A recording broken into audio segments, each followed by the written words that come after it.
Masih ingat krisis moneter di Indonesia tahun 1998? Momen itu menyisakan trauma yang mendalam bagi orang yang mengalaminya. Harga bahan pokok sangat tinggi dan nilai mata uang yang anjlok membuat rakyat tercekik.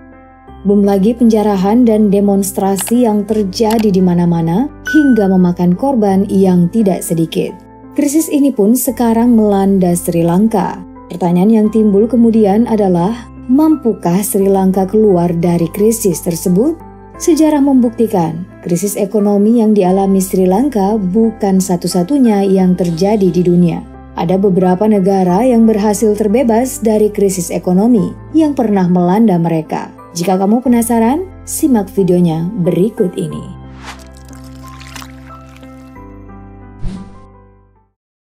Mari kita mulai dengan tempat si tangan Tuhan Maradona. Negara satu ini adalah salah satu yang paling terkenal kalau kita membahas kisah kebangkrutannya. Bagaimana tidak, Argentina mengalami kebangkrutan sebanyak 2 kali, yaitu pada tahun 2001 dan 2014 silam. Penyebab dari kebangkrutan Argentina pada masa itu cukup jelas, yakni akibat kebijakan pasar bebas global alias neoliberalisme, di mana saat itu dimulai oleh Presiden Carlos Menem yang memprivatisasi sektor-sektor publik, menyebabkan daya beli dan pendapatan masyarakat merosot. Ditambah utang Argentina kepada badan-badan moneter dunia seperti World Bank dan IMF yang tidak terkendali, aparat pemerintah yang korup, dan juga inflasi. Kombinasi 3 hal tersebut menjerumuskan rakyat Argentina pada penderitaan. Namun ada yang unik dari kedua kasus Argentina tersebut. Pada 2001, Argentina pasrah dinyatakan default dan gagal bayar utang. Nah, sedangkan pada 2014, Argentina malah ngotot dan melawan korporasi yang meminjamkan uang. Menteri Perekonomian Argentina saat itu, Axel Kicillof, bahkan mengecam semua putusan pengadilan dan juga korporasi yang menyatakan Argentina gagal bayar utang. Wah, terjadi lagi. Kalau yang ngutang lebih galak dari pemberi utang. Ya, meskipun di lain hari Argentina kalah dan harus tetap bayar utang full. Setelah kemelut yang panjang dan imbas kejadian berupa kenaikan harga pokok, Argentina mulai menyusun strategi untuk bangkit, mulai dari mengajukan restrukturisasi utang hingga membangun komoditi pangan sendiri. Nah, dari sini Argentina mulai membaik dari tahun ke tahun. Sayangnya, masalah COVID-19 di beberapa tahun belakangan ternyata membuat momok baru bagi Argentina. Sekarang, kampung legenda bola dunia Maradona ini kembali diramal akan bangkrut kembali dalam waktu dekat, padahal berada di peringkat 30 GDP dunia menurut Bank Dunia.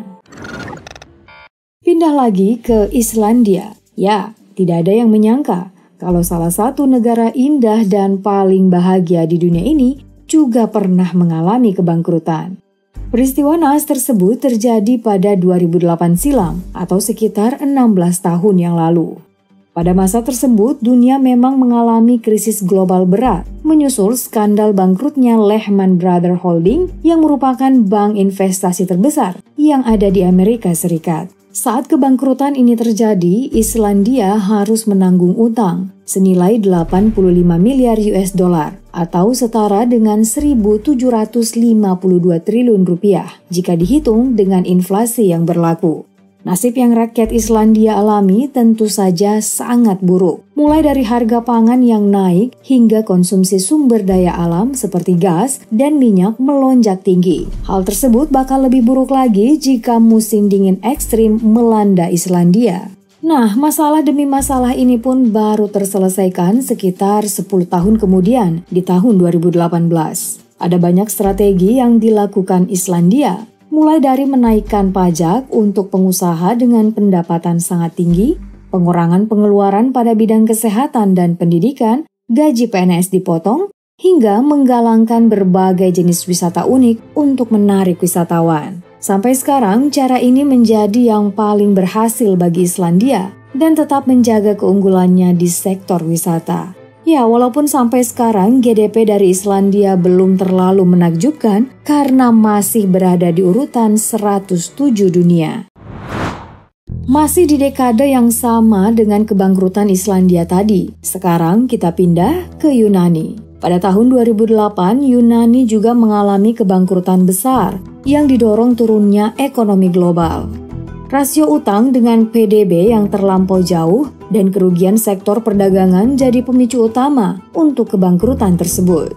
Saat kemalangan ini terjadi pada Yunani, negara Athena ini harus pontang-panting mencari pinjaman lagi untuk memenuhi kebutuhan dasar, seperti bahan pangan dan juga energi berupa gas. Nah, di sini IMF meminjamkan uang sebesar 250 miliar euro atau 3.824 miliar rupiah pada Yunani. Dengan dana ini, Yunani coba bertahan hidup dengan berhemat maksimal yang jadi salah satu faktor kebangkitan ekonomi mereka. Sejak tahun 2008, Yunani berusaha menyimpan sekitar 6 hingga 8% dari pendapatan negara tahunannya untuk dikumpulkan dalam membayar utang dan juga menjaga keseimbangan ekonomi Yunani. Dari usahanya tersebut, pada 2018 Yunani keluar dari program talangan dan IMF bahkan membuat organisasi tersebut menutup kantor pada 2020. Padahal saat itu Corona lagi merajalela. Hal ini tentu membanggakan bagi Yunani karena bukan saja lepas dari hutang yang berat, tapi juga berhasil bertahan dari Corona. Bahkan Yunani menempati posisi 52 untuk pendapatan negara tertinggi di dunia. Seperti yang kita bahas pada awal video tadi, bahwa krisis ekonomi yang terjadi di Indonesia ini tentu membuat banyak rakyat sengsara. Dari data BPS, jumlah penduduk miskin meningkat pesat dari 34 juta di tahun 1996 menjadi 49,5% di tahun 1998. Belum lagi PHK massal yang terjadi di Indonesia bahkan meningkatkan pengangguran hingga 11,24%. Nah, menyoal krisis ekonomi, Indonesia dengan cepat melakukan beragam kebijakan untuk menangkal efek buruk krisis yang lebih jauh, mulai dari sistem perbankan yang diubah secara masif. Setidaknya ada 16 bank yang izinnya dicabut, lalu Indonesia mendirikan penyihatan bank nasional, membekukan sejumlah bank, hingga pemerintah mengambil alih kuasa bank. Selain itu, ada juga restrukturisasi utang luar negeri untuk meringankan pembayaran utang. Lewat dua hal inilah Indonesia bisa bertahan dan perekonomiannya mulai kembali stabil hingga bisa kita rasakan sampai sekarang. Negara kita bahkan berada di posisi menakjubkan untuk pendapatan terbesar negara di dunia, yaitu posisi 16 menurut Bank Dunia. Untuk mengakhiri video ini, kita tutup dengan sebuah negara yang mencengangkan, yaitu Rusia. Negara yang dipimpin oleh Presiden Putin ini bahkan bukan cuma sekali dua kali mengumumkan kebangkrutan, tapi sebanyak 9 kali. Gimana? Gak nyangka kan? Negara sebesar dan sekuat Rusia malah bangkrut 9 kali. Terakhir kali Rusia bangkrut adalah pada tahun 1998 kemarin dengan utang sebesar 17 miliar US dollar. Jika dihitung dengan inflasinya, nilai utang tersebut mencapai 462 triliun rupiah. Hal ini disebabkan beberapa hal, seperti krisis keuangan di Asia dan permintaan minyak yang menurun, membuat produktivitas nasional Rusia menurun. Pengangguran pun mencapai 13%.